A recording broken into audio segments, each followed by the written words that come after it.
Hello, I'm Adrian Vale, and I'm speaking to you from a train platform in Prague, though it could be anywhere, really.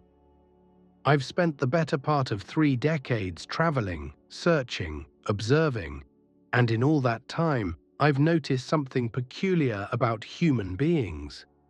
We're all homesick for a home we never actually inhabited. Today, I want to talk about nostalgia, but not the way you might think about it. Not as some sweet melancholic longing for the good old days. No, I want to suggest something more unsettling, more profound.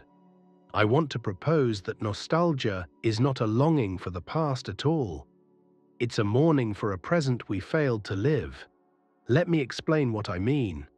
When you feel nostalgic, truly nostalgic, what are you actually missing? Is it the year itself, the calendar date, the historical moment? Or is it something else entirely? Something you can't quite name but feel in your chest like a physical ache? I believe nostalgia is an existential error, a misdiagnosis of our own experience. And understanding this error might be one of the most important philosophical insights we can have about how to actually live.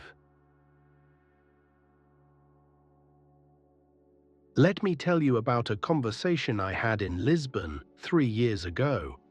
I was sitting in a cafe, one of those beautiful tiled places that seem to exist outside of time, and I struck up a conversation with a man in his 70s. Portuguese, elegant, with that particular sadness in his eyes that comes from having lived fully. He told me about the 1970s in Lisbon. The revolution, the energy, the sense that everything was possible. Those were the days, he said, with that universal phrase that signals nostalgia. Everything was better then. But then something interesting happened. He paused, stared into his coffee and said, "Though, I don't think I appreciated it at the time. I was always worried about money, about the future, about whether I was making the right choices. Do you see what happened there?" In that moment of honesty, he revealed the paradox.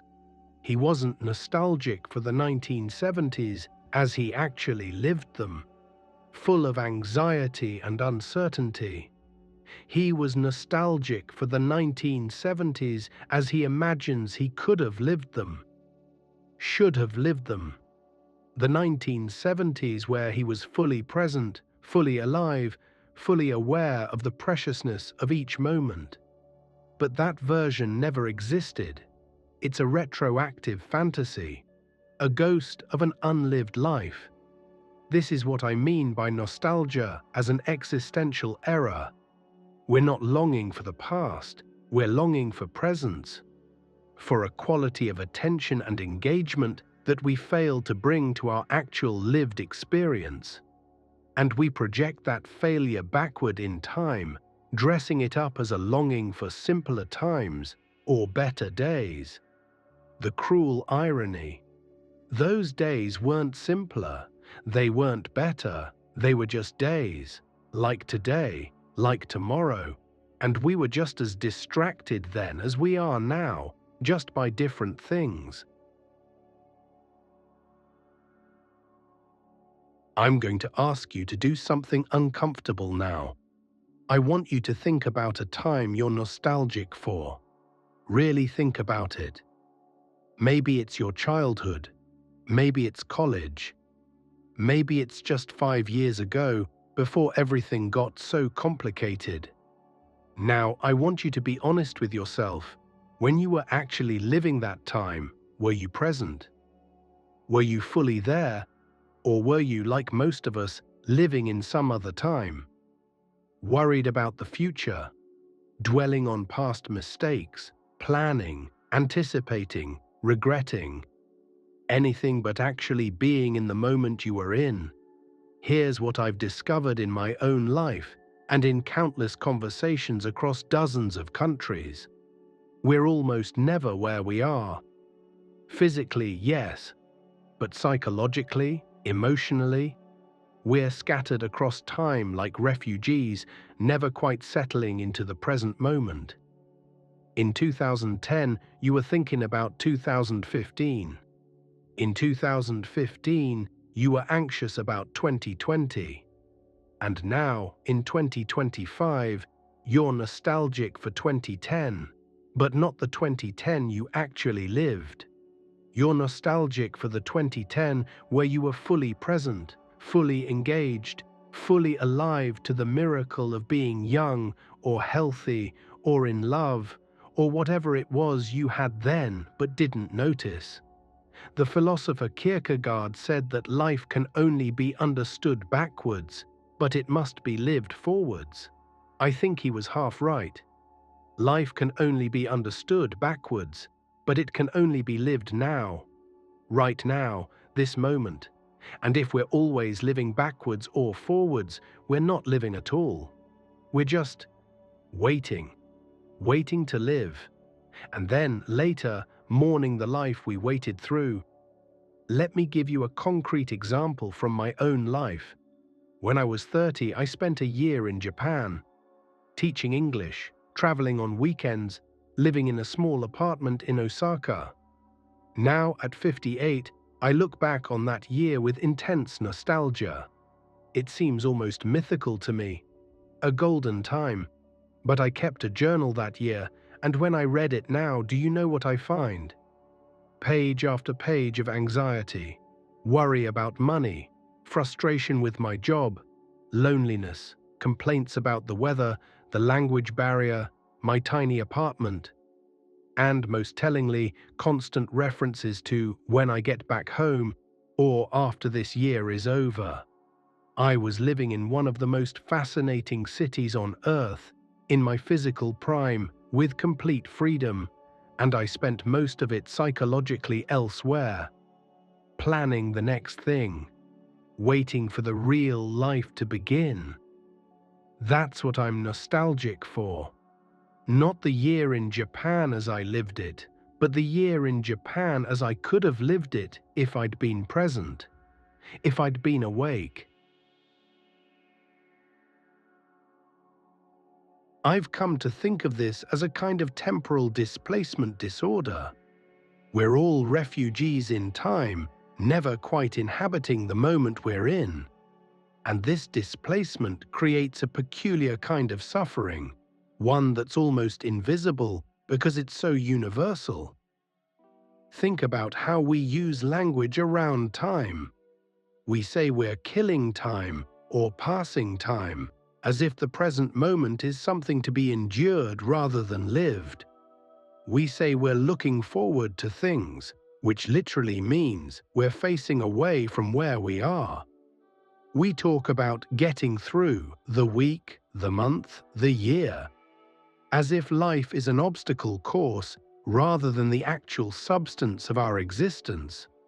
The Buddhist teacher, Thich Nhat Hanh, tells a story about washing dishes. He says that when we wash dishes, we should wash dishes. Not think about the tea we'll drink afterward. Not replay the conversation from dinner. Just wash dishes. Be fully present with the warm water, the soap, the texture of the plates.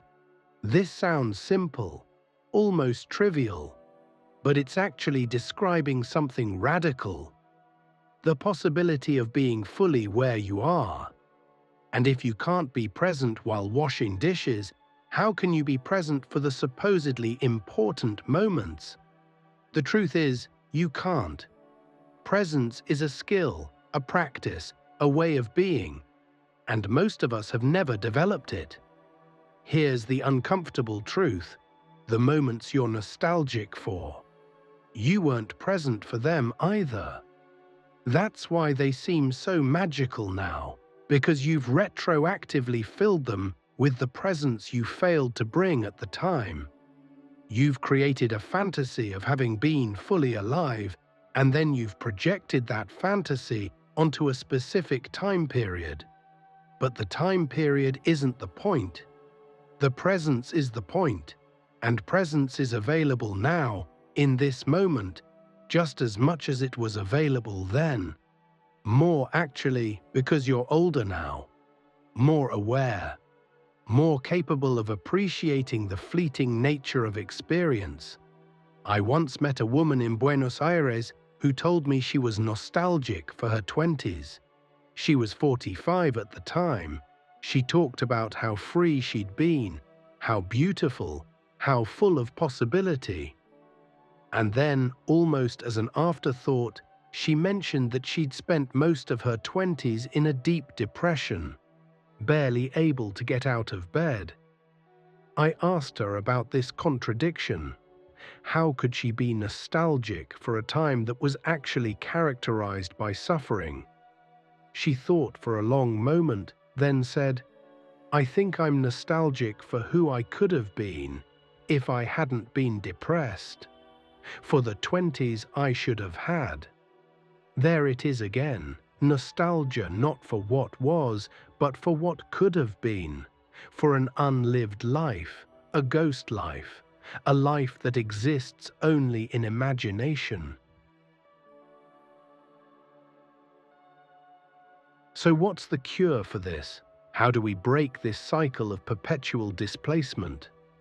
How do we stop being nostalgic for a present we're currently failing to live? The answer is both simple and extraordinarily difficult. Radical presence. Complete, unwavering attention to the moment you're actually in. Not the moment you wish you were in. Not the moment you're planning for. Not the moment you're remembering. This moment, right here, right now. Let me be clear about what I mean by this. Radical presence doesn't mean you never plan for the future or learn from the past. That would be foolish. We need to plan. We need to remember. But there's a difference between using the past and future as tools and living in them as refugees from the present. Radical presence means that when you're with someone you love, you're actually with them. Not checking your phone, not thinking about work, not planning what you'll say next. Just there, listening, seeing, feeling the miracle of connection. It means that when you're walking down a street, you're actually walking down that street.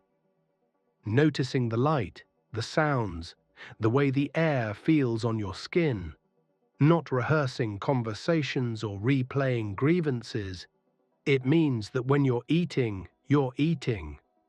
When you're working, you're working. When you're resting, you're resting. Fully, completely, without reservation or division.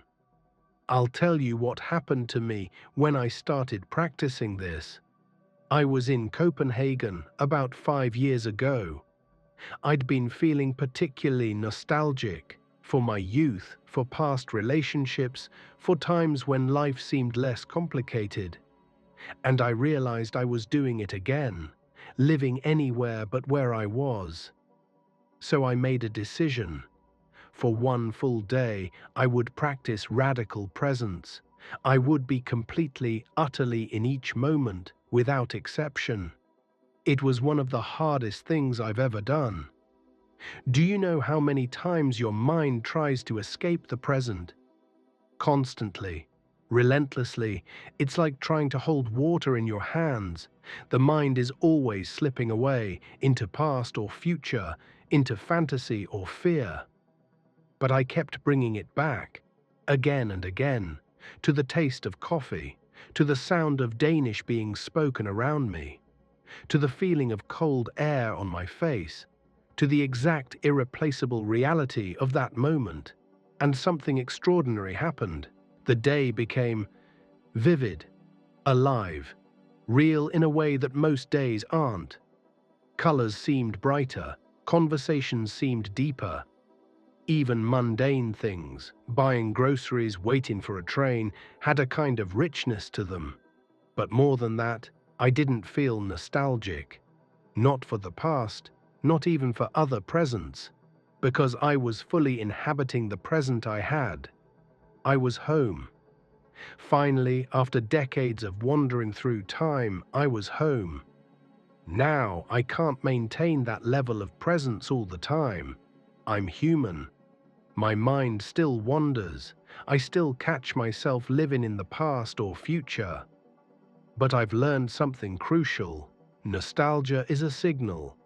It's my psyche's way of telling me I'm not present, that I'm missing my own life, again.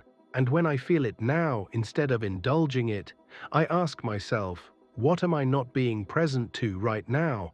What am I avoiding? What am I failing to fully experience? Usually, the answer is everything.